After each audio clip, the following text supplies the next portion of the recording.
All right, today's discussion section, we'll be talking about digital copies versus physical copies, where we stand on the matter, what we think about the matter, and where the future is heading.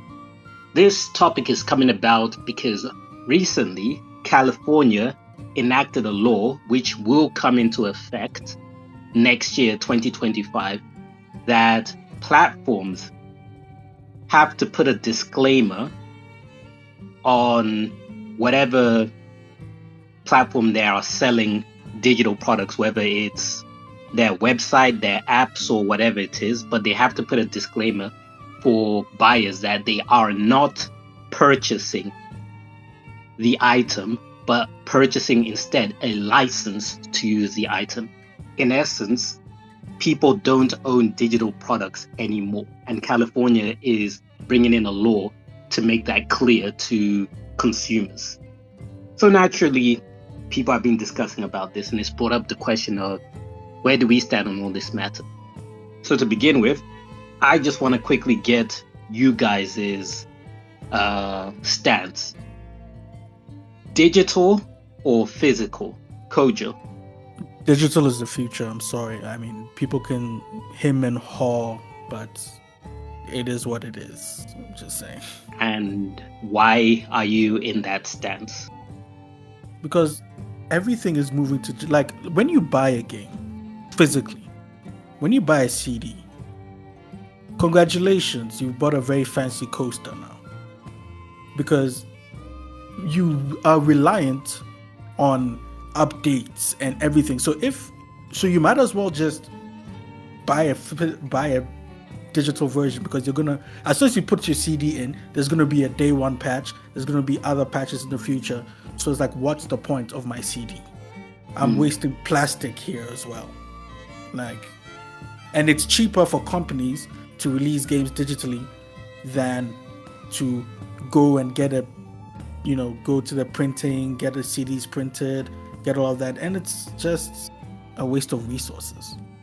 And also, indie companies, if you look at indie games, a lot of indie games, if not all of them, you don't really see a physical version of indie games. There are rare occasions where, there are rare occasions like I Am 8-Bit or other, I think it's I Am 8-Bit, where they do special, limited time releases of once digital only indie games. Because indie games nowadays, like Tammy, you can create a game right now and publish it on all the digital platforms. Facts. Like immediately. Whereas in the previous days, now you need to go find a publisher. You need to go find this, and then you need to now pitch your game, and then, it's like, bro, digital is just the way forward. And also, around me, there are not a lot of video game stores, physical video game stores. And they never have any sales, really. The sales they have are laughable. Whereas on the PlayStation store, which I have a PlayStation, the PlayStation store, there's always a sale. Literally, when one sale ends, another sale immediately begins after. Steam has constant sales. Epic Games also has constant sales. So it's like, digital is just where it's going, But yeah, that's my piece. All right, and Tommy, where do you stand, physical or digital? Okay, so I resonate with a lot of what Kojo says, but I've been preparing for this conversation all day. So back in the days of PS1 and PS2, I bought, I think, almost close to 100 disc scratch repair kits for obvious reasons, okay? Anytime you take that disc out, you want to switch games, you are putting yourself at risk of it getting scratched. When it gets scratched, you're running your game, you're feeling nice, It's like WWE SmackDown back in the days of 2002. You're about to take down Brock Lesnar, and then all of a sudden, it's scratch. Like the scratch gets recognized by the PlayStation, and your game freezes, and it makes that sound that is just horrendous. Now that money that you just spent on that game is down the drain, because even your CD repair kit can't do shit to save you. You now have to go buy a new game, you bitch. That's number one. Two. Don't even get me started on fingerprints touching your disc, because then the moment you try use a microfiber cloth, it's going to make a scratch in any case. And again, you're back to the whole entire issue at hand. 3, again, like Kojo mentioned, it becomes a coaster. your CD, right? But another thing is that when people start using your PlayStation or whatever for DVDs, and all of a sudden your game is now stuck in Mr. Bean's Holiday, and you don't know where the Mr. Bean's Holiday DVD thing is, and so you can't play that game even though you wanted to after a long day at school, and you can't do shit about it. And then only to find out that your nanny or whoever's cleaning your house has actually broken the CD by mistake, and they try to use tape thinking that's going to work. You've lost another game.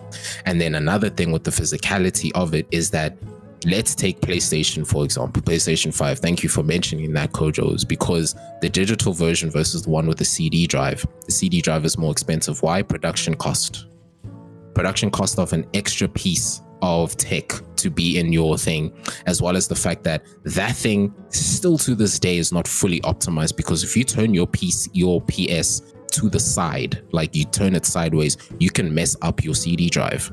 How is that still not fixed? PCs can be turned sideways and their CD drive is just fine, but PlayStation can't get it right. Why? Because they haven't optimized the CD drive for consoles, because no one's fucking buying them.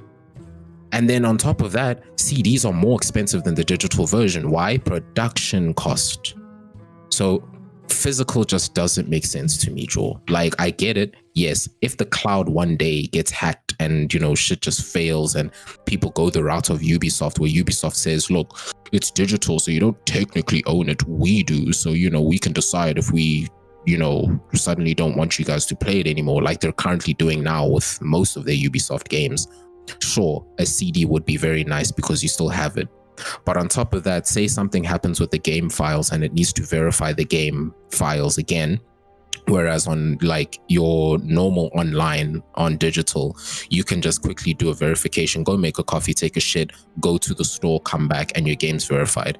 Whereas if the disc needs to now be inserted again and installed and all this, it overheats your drive completely. One, when you have to install, I'm sure when you guys have installed first time, you remember on your PS3s or your PS2s, your PS made a loud ass noise. Why? Because the disc is writing the files onto the actual hard drive of the console. It's making a very loud noise for that reason.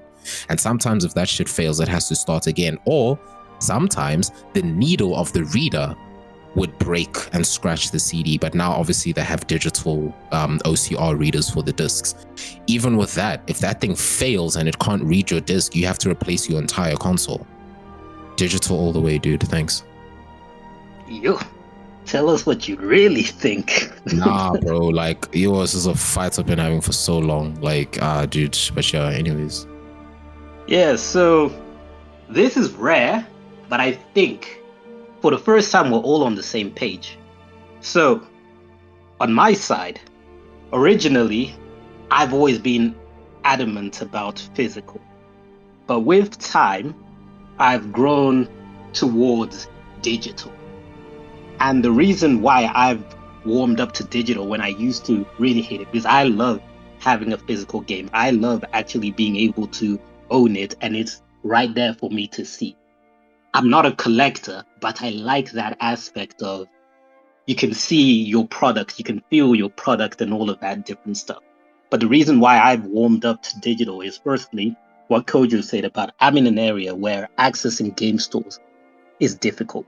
Not only is it difficult, but prices are increased and finding those games is like mission impossible. I remember when The Last of Us Part 2 came, how I couldn't play that game because I didn't have access to it physically.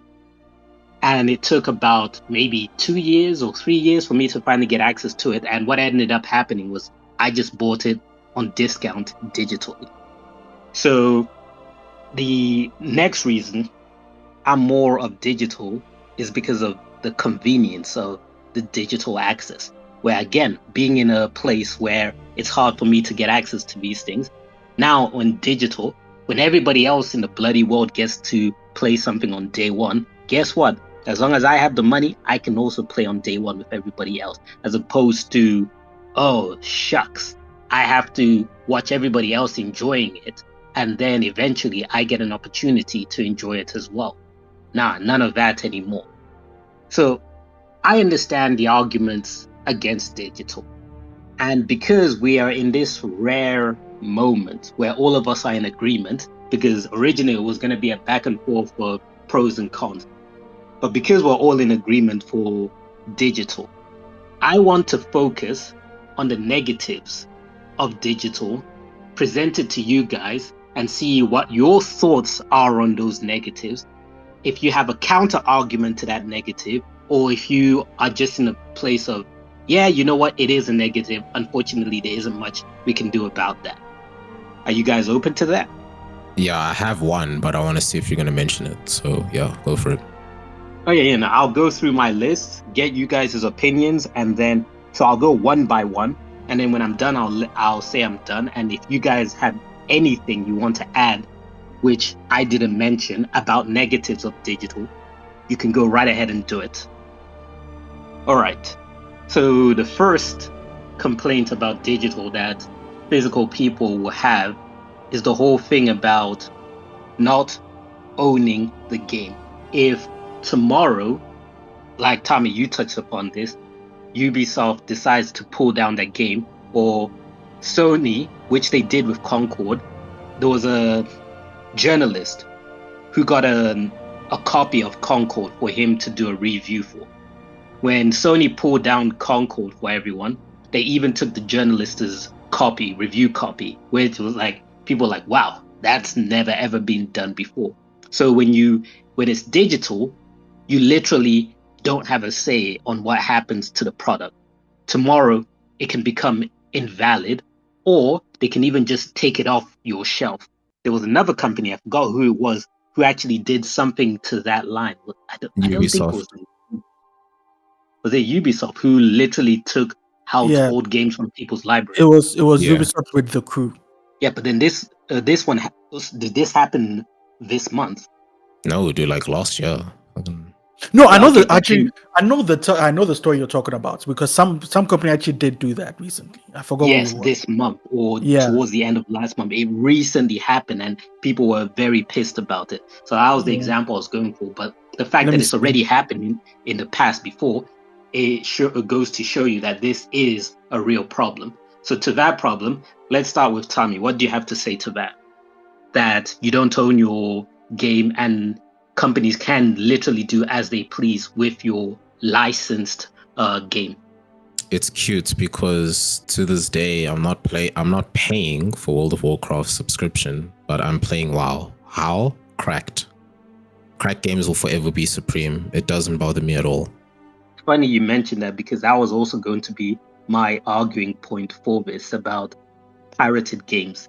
I was heading in that direction. Like, I am a big advocate of pirating games. I will always fly that ship. Pirate the shit out of things, because these companies don't care and you don't owe them anything, especially when they're taking stuff down and not refusing. They don't care about legacy games. Or so refunds. Since you brought up the point, I'll let you expand on it. Right. So with that being said, right, the whole refunds policy is the one thing that pissed me off the absolute most, especially with the whole Ubisoft thing, right? In the sense where they're like, look, if you haven't touched or logged into Uplay for over a year, we're going to pretty much cancel your accounts, which means your games that you purchased are gone and everything. Asmongold had his say, a lot of other people, also had their say, like, okay, well, then refund us, because my Uplay wallet, bro, is most probably enough to put down a very good deposit on like an apartment. Let me just say that, right? Since the days of like Rainbow Six 1, like old ass Tom Clancy games. So if Ubisoft ever had to do that, best believe I'm going to crack and pirate their entire library.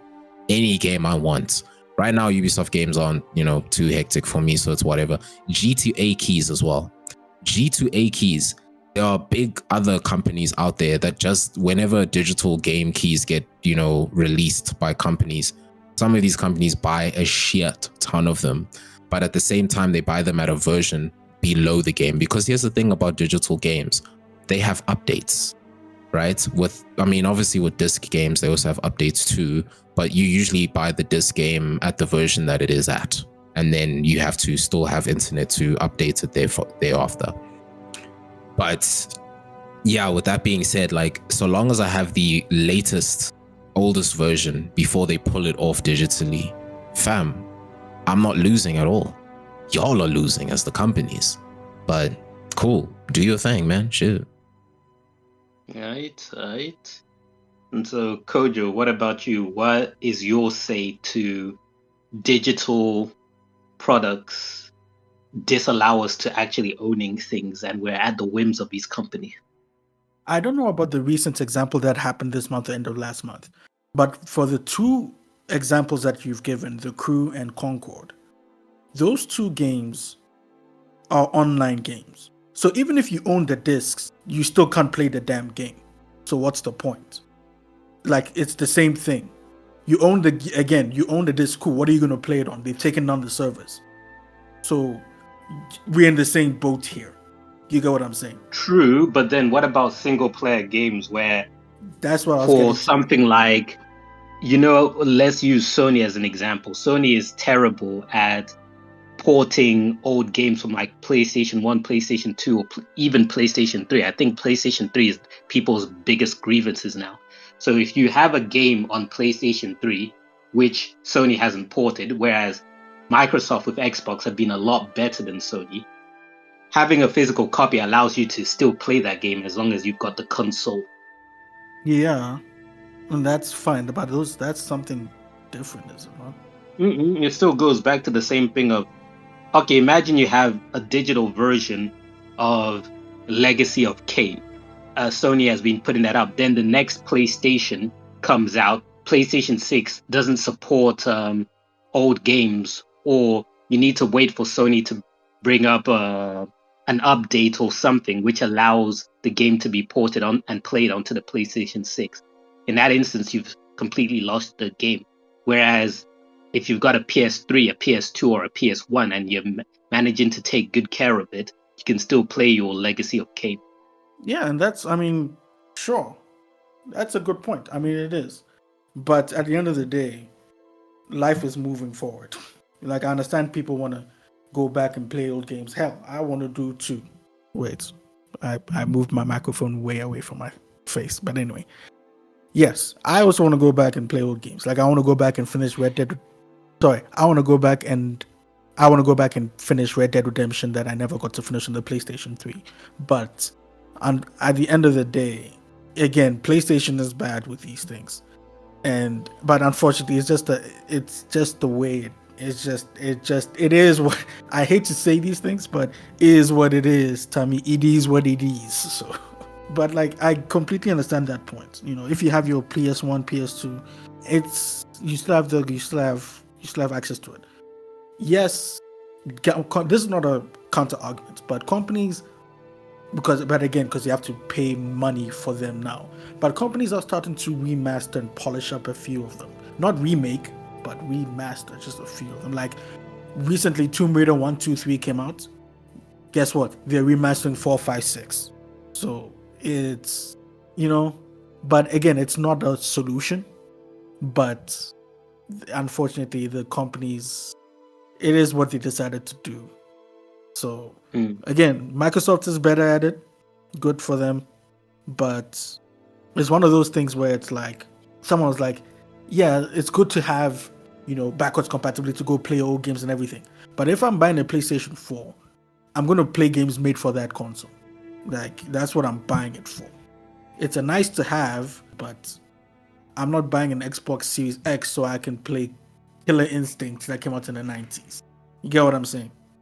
Yeah, no, I get it.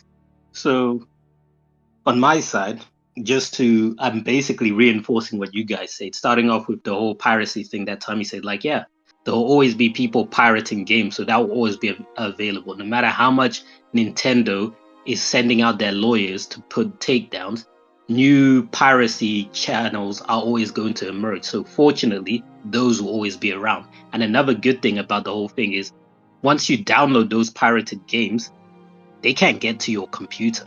So yes, the website might be taken down, and then support for the what are these things? The support for the emulator might be taken down, but your emulator still works, and you can still play some of the stuff you want. and the new stuff will come up. So that's still an option. And then with what you said, Koja, about time moves on, unfortunately, I have to agree with that. And I feel like it's more of a personality, subjective type of thing, because I know there's some people who love the feel of old games, of like new games don't have that feel anymore. Like how, we got people doing what are those things called, Kojo? The thing where like they'll have like Bloodborne and they'll dumb it down to a PS1 version. What is that called? D-makes. That's the thing. Where people are in love with that period so much that they want to go back. And yeah, I agree, it's cool to go back. But me personally, after a certain length of time, I lose interest in something from the past. Yeah, you could also say, hey, what if I have children and I want them to get to experience what I got to experience in its truest form and all of that stuff. But unfortunately, the world we live in pushes on with technology. You don't see people getting to jump on steamboats or steam trains or using cathode ray TVs as frequently as they used to and all of these other stuff. Those are relics of the past, unfortunately. And that's the thing with technology. Certain sacrifices have to be made to push on further. So from my stance, it's a sacrifice I'm willing to make. I do look at it as a shame, but it's not that type of thing where I'm going to lose sleep over it. And then the next argument against digital copies, and Koja, I'll start with you for this one, is with digital copies, you barely get discounts taking place, or the discounts are at the discretion of platform holders. The discretion of Sony, what they want, the discretion of Microsoft, what they want. Because you made a very good point about the whole thing of manufacturing, publishers and all of that stuff. Now it's on digital.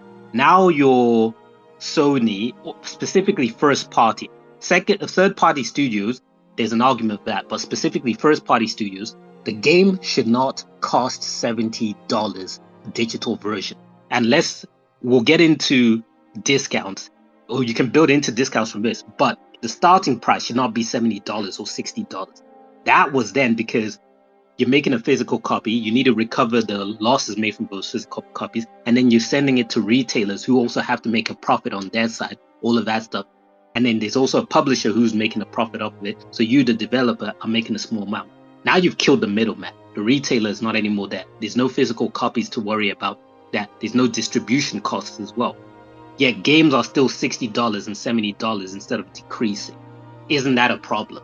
And with you can start off with a starting price, but then there's also the discounts and specials and stuff like that, where it's not the same as if it was in a retail store. Kojo, go.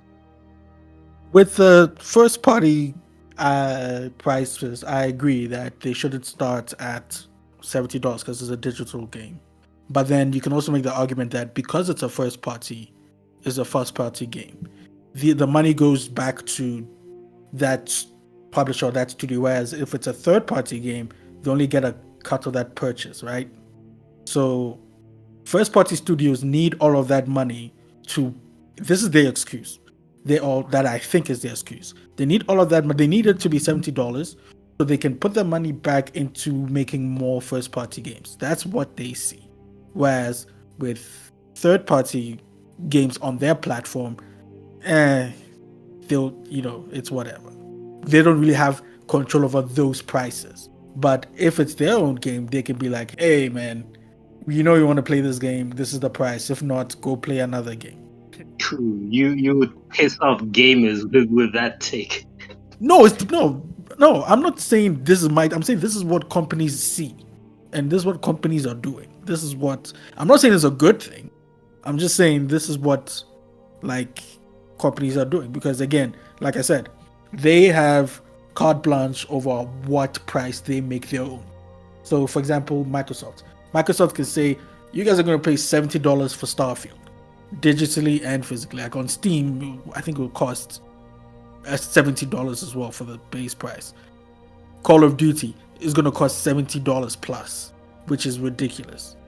And it's one of those things where it's like, again, companies they're like, oh, we need the money to fuel back into, to create better. They have this PR speak where like it's to, fuel creatives to envision more, to fulfill their visions for creating better products so consumers can enjoy. You've heard PR speak like that before. Yeah. So that's pretty much what they're thinking. And again, I don't agree with it. I feel like digital games should always cost less. Third-party digital games cost less, from what I've seen on platforms. First-party, not so much. Now, when it comes to discounts, I completely disagree. Like I said within the first point, PlayStation, every single time there's a sale and the sale ends, there's always another. I've witnessed this and I've seen this. Like there was recently a sale that ended on the 10th. 11th, there's a new sale. Always. Steam always has sales. Steam has 2 holidays that gamers look forward to: summer and winter. Summer, which is like June, July, that period, that's the summer sale. Winter is like November, December, that's the winter sale. Those sales are so damn ridiculous. Every single game you can think of that isn't a brand new game is on sale. Every single game. It blows my mind. And that's why I disagree with that, sales. And I said the same thing. Like when I go to my store, I have a game store that I go to. I don't buy games from that store. I buy digital vouchers so I can come back down to my house and download physical games. Because they don't have sales on, like, they sell things at a markup. Like, they'll sell, what's it called? NBA 2K 25 for like 65, equivalent to like $65, $70. Whereas I can come back and see it digitally is $50. Mm-hmm. And I'm like, okay, you guys are just trying to take advantage of me because you're the only game in town, kind of, sort of. You know what I mean? Physicals, guys, I'm telling you, physicals, they rip you off. But with digital, they can't really, because they get into hot water if they do. So that's my point. I'll stick, because I cannot wait for Steam summer sales, Steam winter sale, and my PlayStation sales. I always wait. I always check to see what games are on sale, and then I go and I get my vouchers and I come back and I'm like, okay, I'm buying Dishonored today, or I'm buying this game today, or But with regards to that, I also do believe that digital sales with time have gotten better, because in the past it was not this good. In the past, sales rarely happen, and you'd see a game like Uncharted 4, A Thief's Legacy, still retailing at the same price, like the stuff Nintendo does, which people dislike. Sony, at the beginning of the PS4 era, were doing that a lot with their games, where the games, you would be lucky to see a game discounted at best, first party specifically. But I think they've improved on that. Yeah. Digital sales have increased. But side note, I think someone raised the point that Nintendo games never go on sale. No, they don't, because like a game which is 5 years old, 10 years old, 20 years old, it was selling at $60. It's still selling at $60 today. It does not. Yeah, that's ridiculous. But yeah, and something else, like with digital, you also have things like subscription services. You can't really do subscription services with physical games. Does that make sense? Like, you can't buy a physical Game Pass. You know what I'm saying? Mm-hmm. So, yeah, with digital, it's more flexible. You can do more things. You know what I'm saying? But yeah, I ranted for too long. Sorry. All right, and Tommy, what do you have to say regarding price point and sales for digital not being as good as physical? It makes sense to me, to be honest. It is one of the gripes I do have about digital games. But coming from, IT background, pretty much my day job, I understand. So why this happens, and I mean, in case you guys don't know, it has to deal with, for one, region locking and licensing. That's number one. If you want your game to be in another country, period, you have to pay a price to that country's government first in order to get a license that your game can actually be played in it. It's why you see some games will tell you that you can't play the game as a whole, here. Or, for example, GTA and Red Dead, you can't gamble in those games if you're South African. If the game that you're playing is in South Africa, You because just reminded me. Just quickly with regards to that, I forgot what game it was, but there was somebody who lives in Australia, and the license of a game in Australia finished, and the game was removed from the person's library. You see, so for me, for example, when I got when I played GTA Online, but the what's the flip? It's been gone for so long. Even the RP servers. When I played it, right, you have to optimize your game in order to get actual gambling in the RP servers, because RP mean like the role-playing servers were not actually owned by Rockstar, and so that licensing fell apart. That entire server, the people who created it actually got arrested in SA. And yeah, for obvious reasons, they didn't buy the license to actually have a gambling game online spread to so many people. So that's one. Licensing and region locking creates a cost. Then now if we're coming to the different online platforms, Epic, like for example, Baldur's Gate on Steam is 800 South African rands, but on PlayStation it's 1,300 South African rands. That is ridiculous to me, but it makes sense. The optimization and the APIs for the server base of the actual game is a cost that Sony is going to charge people, because Sony, that means Sony has to buy a new server to optimize for this game. Sony has to optimize the game for controllers. Sony has to get server space for all the millions of players that are going to want to play this game. Of course, they're going to charge the publishers more money, and therefore that is our downfall as the players, because we have to pay that, so that the actual developers get their money's worth, Sony gets theirs money's worth, and then we get our enjoyment. So it is tough. I hate it so much, but it is what it is in the digital world. I'm still gonna vouch for digital over physical, because it's one thing for me to go to a game store, in my neighborhood, who say they don't have the physical game. We have to wait like 2 weeks for stock to come from another province, or to be shipped from another country. And then even then, they still might hike up the price of the physical disc. Who knows? So it's the same for me in a sense, but digital is obviously far worse. But I understand why it's worse, and that's why I'm not really complaining. For me, it's to a point where there's so many EA games I want to play, but because I don't have EA Play, I'm not gonna bother. It is what it is. It's sad. I don't have a console. I can't play most of the games. I have never played Spider-Man 1. I've only played Miles Morales. I haven't played Spider-Man 2. So it's just like, it is what it is, bro. Like, I'm not phased. And now, because God of War came out on PlayStation, it's obviously always been on PlayStation. When they remodeled it for PC, the cost of the game didn't really change significantly, but the cost of what I need to run that game is going to change. I have to upgrade parts of my PC in order to play that game. That's just what sucks about digital.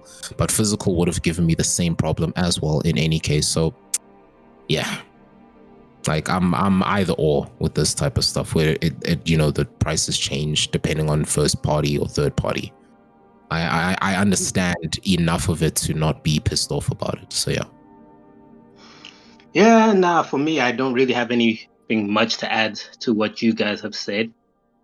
Just that in the early days, I was definitely not for physical, because I could see that discounts and whatnot would not be happening. Like I mentioned about Uncharted, that game stayed at the same price for a very long time. But like Kojo has said, these discounts and whatnot are all over the place nowadays, that you just need to wait a little longer, be a little patient, and the game is going to fall down to a price that you can deal with. Yes, you might not be able to play it when everybody's talking about it and enjoying the hype, that you're going to be enjoying the game after the noise, and it might not be as fun, but it's choices. Are you going to pay the premium to be able to play it as soon as possible?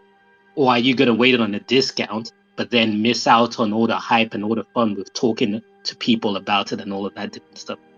And then I guess, Tom, it's also with what you said about the cost of managing these things, like your PlayStation store, your Xbox store, your Steam store, and all of these different stores, they need money to run. They're not just being stored on different budgets. Nah, they're running on the budgets that these games are making and whatnot, so on and so forth. Then, before I point to the last thing, I do also want to briefly mention about touching on the last topic about not owning games, where game availability digital, I actually feel is better than physical. And I'll use the example of Child of Light, where that game came out when, Kojo? 2016? 2015? No, it's been 10 years. So it came out 2014. I only got to play that game this year. And I got access to it because there's a digital copy. I don't think I would have been able to find a physical copy of that game, as much as I might prefer physical. So with time, it's easier to access a library when it's digital than to physically find the actual game. Like if I gave you guys a challenge of, hey, go out there and buy Halo Combat Evolved, Halo 1 that is. Online, you'll find it in 5 minutes. Physically, I think it will take you time to find. You would have to search on the internet to see what store has it, if any store even is keeping a copy of that. Or like Facebook Marketplace, and some old 60-year-old wants you to go to his house alone to get it. Hey. There's also that, getting it from other people, buying it from other people, resellers. And speaking of resellers, that links to the final argument against digital that I have, that I want to bring to you guys, is the whole sharing factor. You cannot share digital games as easily as you can share physical games. So if I buy Spider-Man for PS5 and I finish it, I can give you, Tommy, to play it. But then if I have the digital version, that's only me playing it, and you, Tommy, either A, have to link to my PS5, or B, you have to come to my place. So, and also reselling as well. If you finish a game and you want to make a little money off of it, you can't necessarily resell it. So for this topic, I'll start off. And there's two things I want to say to this. I'll start off with a negative about the reselling stuff. I think, yeah, that's a lost cause. If you own a game and you want to sell it off to resell it to somebody else and make a bit of money, with digital, you just simply cannot do that. Maybe years down the line, they'll find a way to do that, but the gaming industry hasn't shown any interest in allowing people to sell digital copies. They've only shown interest in controlling your digital copy. So I don't see that ever happening. However, sharing games with time has actually improved. It's becoming easier and easier to share games, like with family members. Like we've had video games are now mimicking streaming platforms, where in streaming platforms you can share with family members or close friends, although they are clamping down on that. Video games are also creating a similar model, where this year we've had Steam do the whole family share thing. Xbox have been trialing the whole Game Pass family stuff. And with PlayStation, you are able to connect to a friend's PlayStation and access their games. I don't know how that works per se. I've never actually done it, but I do know it exists. And I'm aware that Xbox also has another version of where you can share games between friends. The only problem with digital sharing is it's to a limited capacity. It's to a few people. You can't share with the entire world. You can't have a 5 group of friends and then meet a 6th friend and be like, hey, to the new friend, let me share this game with you. Nah, it's a limited amount. However, how many people are you going to be sharing your game with? It's a small amount, to be realistic. So I don't think sharing is as big as a problem it used to be. Because back in the days, especially when the PlayStation 4 and Xbox One were coming out, and Sony had that whole thing of on their showcase of, oh, how do you share games? And then they had the dude and the PlayStation dude hand the physical disc, because Microsoft did the whole thing of going digital, and that was like a slam dunk for Sony. That was new territory. Now, with time, we're more accustomed to that, and we see it's not as bad as we thought that it was going to be. So sharing is not an issue. That's what I can conclude. There's methods to sharing. Yes, they might be limited, but who's to say what direction it'll go in 5 years from now? But yes, and let me open the floor to any of you two who wants to follow after me. Okay, so for me, it's not to say I disagree with you, because I mean I do agree to some points, but for me, again, like coming from an IT background, I can understand why they took away the whole game sharing thing. Like, it's not so easy to just, back in the day, you could just give your physical disc to your friend so you can try out the game, and have it for the weekend, finish it, bring it back to you, and then you borrow it to another friend the week after. But where I can understand from a corporate side of things, it's all in fairness of no, but if you just one person bought it and 6 other people are playing it because you gave it to them, we're not making that money off of that, and where we could be. So I understand that back in the days of like playing WoW, I had friends who were twins, and WoW per person must have a subscription, right? But since these people had the same surname, WoW didn't really realize that, okay, both twins were playing on one account with 2 different characters at the same time, just logged in at the same time. They didn't have very good login verifications, right? And so there was a point where I was like, hey, can I get my sister to play WoW with me on my account? And it's like, no, your sister will have to start an account of their own. It's like, no, but I've got friends who are doing this. And they're like, wait, what? Then I was like, oh shit.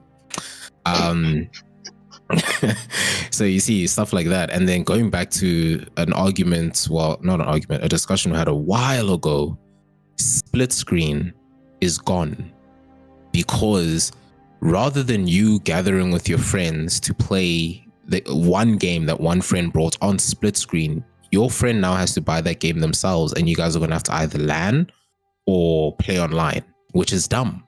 Like, LANs are dead because of games needing this hectic online, like you need online to play this game multiplayer.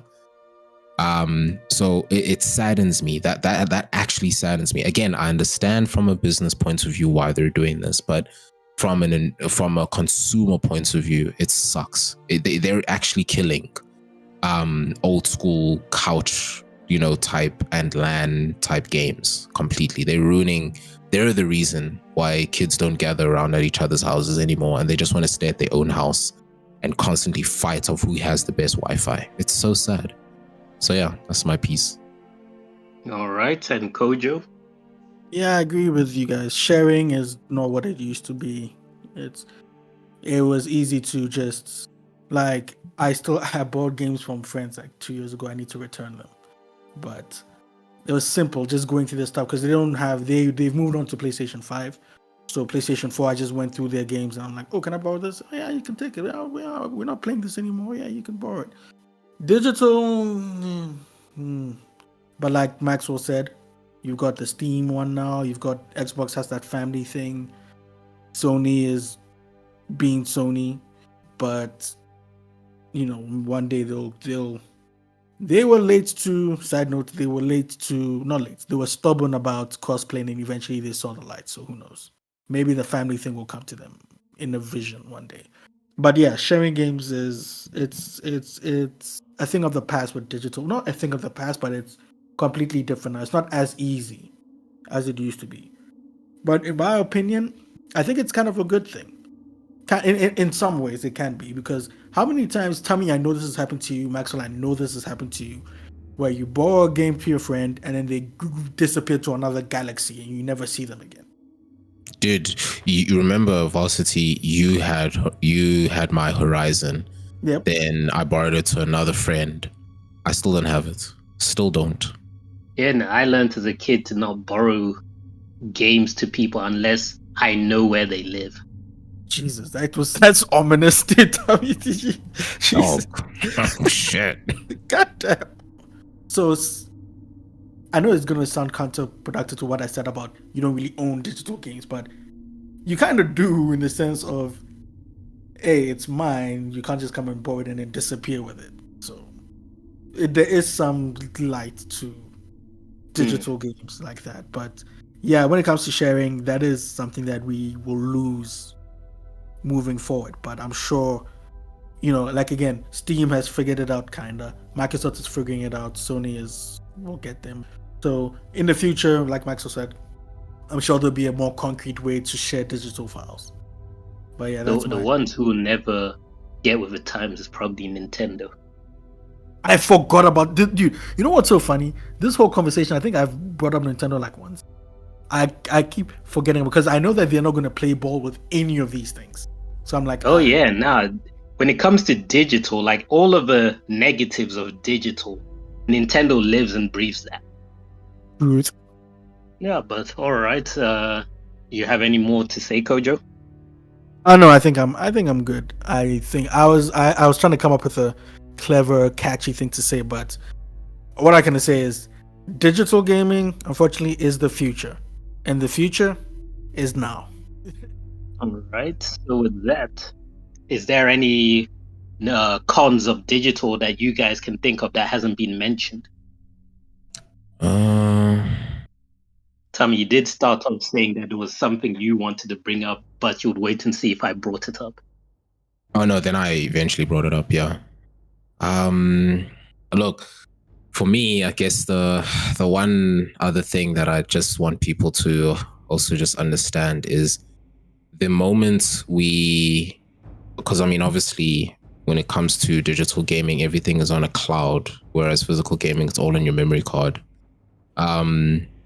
The moment we get to a certain point whereby cloud gaming is open to all and we have no region locking or restrictions is the moment I think digital gaming or gaming as a whole will reach its pinnacle form.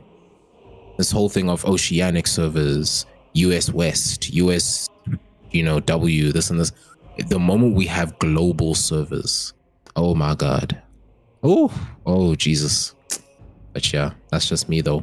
I wish for a day like that someday. All right, so let's draw this all to a conclusion. So we can say that we're all for digital, which is surprising because with these discussions, the opinions are all over the place. But in this instance, we all believe the future is digital, one way or another. Preferences for it may vary, but we are all on the same page about, digital, you'd rather have digital than physical. And we say this because what has to be kept in mind is when the whole California thing came up, people started blowing a gasket online like, oh, we're licensing games, we're not owning them. It's like, bro, this is just wording. Like California bringing in this law for platformers or platform holders or whatever you call them to make it clear, that doesn't change our current situation. We've been in this reality. So it's just being on the front page doesn't change anything. Because I believe Steam has recently updated their page to show that you are not actually buying a game and owning it, but you're purchasing a license. And again, I say people are losing their mind over that when it's just like, bro, just because the wording has changed, it doesn't mean how you operate has changed. The operation has always been the same. The wording is the only thing that has changed. So, do you guys have any words of conclusions you want to say? Nah, there's not really much we can do about it. So yeah. Nope, there really isn't. Kojo, you good? Yeah, I'm good. I mean, times are changing. The best we can do is just adapt to the best we can. Yep, I couldn't say it better myself. And that is it for this discussion. If the listeners out there have any of their opinions that they want to see, whether you're for digital or against digital, or there's certain things that you think about with regards to digital and physical that we haven't mentioned in this discussion, please feel free to mention it in the comment. We do respond. Damn right. Thanks for being here. Thanks for having this discussion with me, guys. And cheers to the listener.